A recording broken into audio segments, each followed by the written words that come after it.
আমরা এখন দিনাজপুর 2022 তরঙ্গ শব্দের একটা সৃজনশীল সলভ করব।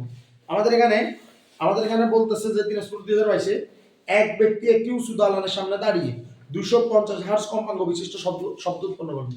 তাহলে একটা উঁচু দালানের সামনে দাঁড়িয়ে কোন একজন ব্যক্তি 250 হার্জ কম্পাঙ্কের একটা শব্দ উৎপন্ন করলো। ঠিক আছে, 250 হার্জ, তার মানে এখন দেওয়া আছে কত?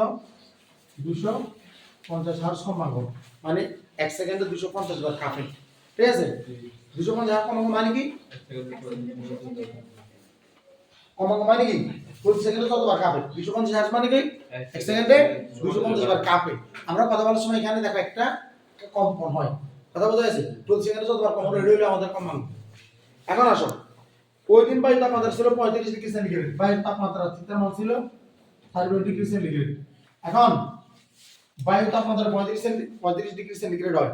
আমরা নরমালি কিছু কাজ করে ফেলি মাথার ভিতরে, সেটা হলো আমরা জানি v0 divided by v1 is equal to root over of t0 divided by t0 divided by t1। মান বাইর করুন কাট v1 মানে কি? 30 ডিগ্রি সেন্টিগ্রেড তাপমাত্রায় শব্দের বেগ, যেটাকে আমরা বলে v থিটা বলতে পারি। কি বলতে পারি? v theta. এটা কি বলতে পারি? t theta. তাহলে v থিটা, আমাদের এখানে v থিটা বলতে বোঝাচ্ছে 35 ডিগ্রি সেন্টিগ্রেড। তাহলে আমরা লিখব 35। কত লিখব? 35। থিটার মান কত? 35। তো তাহলে v থিটার মান হবে, এটা পুরোটা হলো v 35 হলো v 35 এর পুরোটা ইয়া গুণ। তো v 35 এর পুরোটা যদি গুণ তাহলে পুরোটা কি ভাগ হয়ে যাবে না? তাহলে t0 ডিভাইড বাই কত? t 35 সেন্টিগ্রেড তাপমাত্রা কেলভিন। আর হলো তো v0 মানে কত? 330 ডিভাইড বাই কত? 273 ডিভাইড বাই 35। 273 যোগ কত? 35। তাহলে কত আইয়ে? ক্যালকুলেটরে ডিরেক্ট বসে দাও। 350.5 মানে 350.52 মিটার পার সেকেন্ড।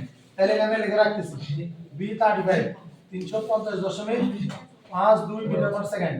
এটা হলো শব্দের বেগ। এখন কথা শুনেন, এই অঙ্ককে এমসিকিউ আইলে ইজিলি করা যায় কেন? 330 এর লগে কত গুণ? 330 এর লগে গুণ হবো না? 330 যোগ 0.588 গুণ 35। কথা বোঝা যাচ্ছে?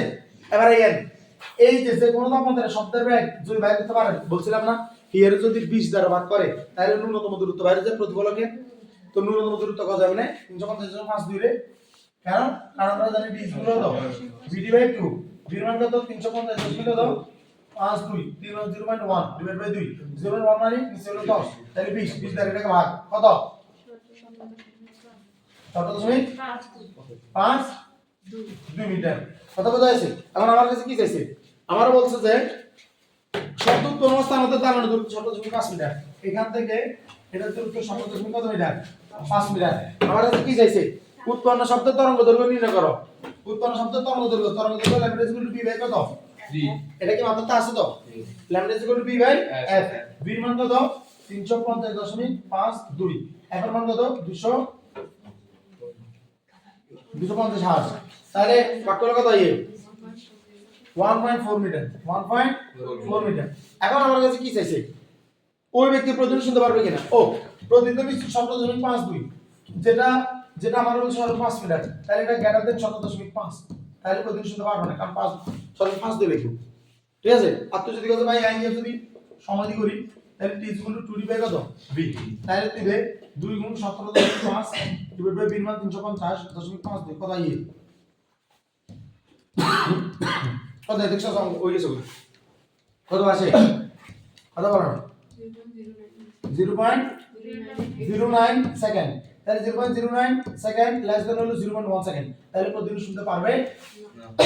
বোঝাছ অঙ্কটা? এটা কোন অঙ্ক?